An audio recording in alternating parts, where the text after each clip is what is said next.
All right, let's dive right into this. Welcome to this explainer where we are mapping out the absolute ultimate study guide for mastering iterative methods for solving linear equations.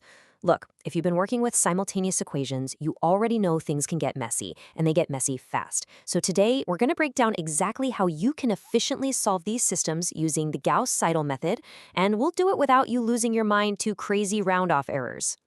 Here is our roadmap for today. We'll be hitting 6 key stops. 1. The iterative alternative. 2. Jacobi versus Gauss-Seidel. 3. A step-by-step example. 4. The diagonal dominance rule. 5.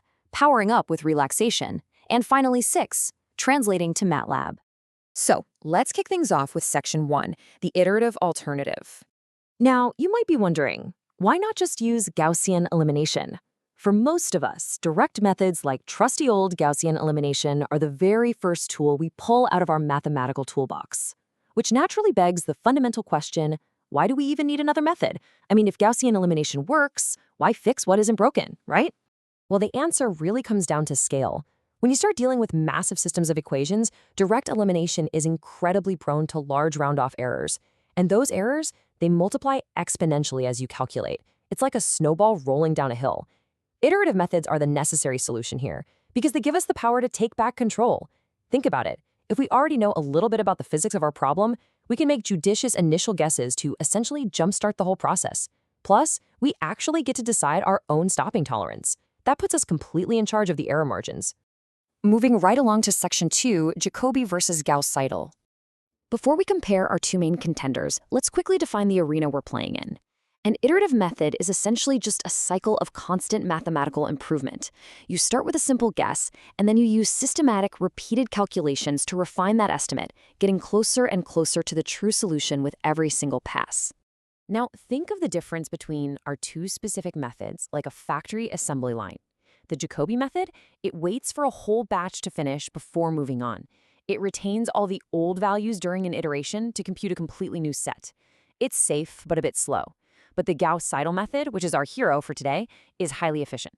It takes the absolute newest, best available estimate and plugs it immediately into the very next equation on the line. It doesn't wait around for anyone. Let's see this in action. Section 3, a step-by-step example. Okay, if you're taking notes, you'll definitely want to write down this exact 3-step procedure. First, you rewrite your system by solving each equation for its corresponding diagonal unknown. So you solve equation 1 for x1, equation 2 for x2, and so on. Step 2, make an initial guess for these variables. And honestly, if you don't have a clue, simply assuming they're all 0 is a perfectly fine place to start. Finally, step 3, calculate the new value for x1 and, here's the crucial part, immediately substitute that fresh number into equation 2 to find x2. And this brilliantly illustrates exactly why Gauss-Seidel is so insanely powerful. Just look at this 3x3 system example. In iteration 1, we started with guesses of 0, meaning our starting error was, well, essentially 100%. But because we immediately substituted the newest estimates back into the equations as we moved down the rows, look at iteration 2.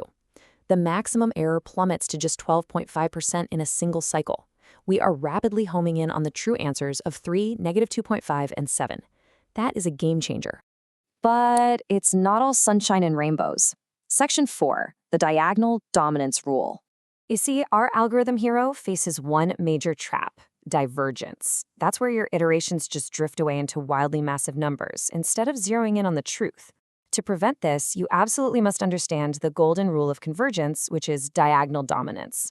For Gauss-Seidel to be completely guaranteed to converge, the absolute value of the diagonal coefficient in each equation must be strictly greater than the sum of the absolute values of all the other coefficients in that exact same row. Let's actually look at this in practice because I promise you this is a classic exam trick. On the top, we have a diverging matrix. The diagonal coefficient is 3. But the other coefficients are 7 and 13. 3 is absolutely not greater than 20, so this system is going to diverge straight into chaos. But look at the bottom.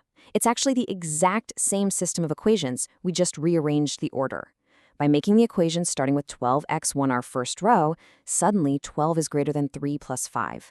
By simply rearranging the equations to force diagonal dominance, we literally turn a failing system into a converging one. How cool is that? All right, moving to section 5, powering up with relaxation.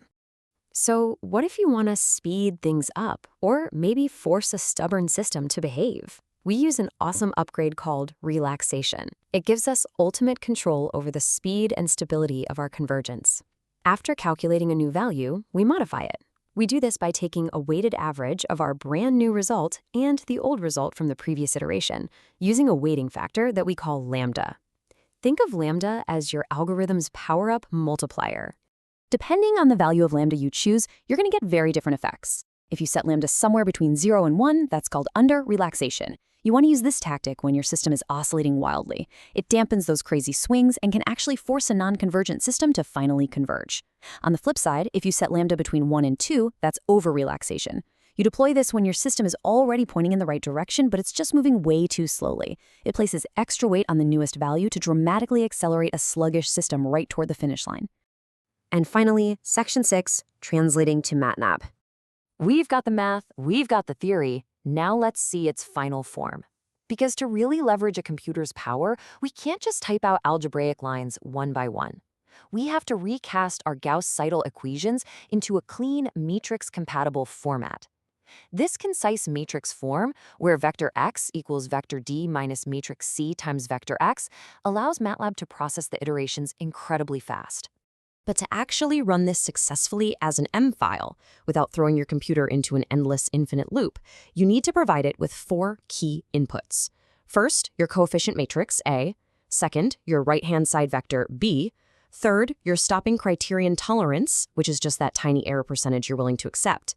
And, critically, your maximum allowable iterations. This acts as your circuit breaker. If the system diverges, the code knows exactly when to stop trying and bail out.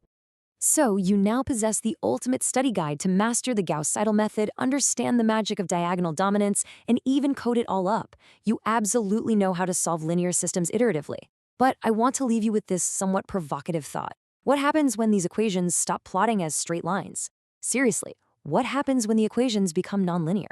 Well, you'll have to rely on advanced tools like successive substitution or the multivariable Newton-Raphson method to navigate those curves. But hey, that is an explainer for another day. Keep practicing those iterations, and thanks for joining me.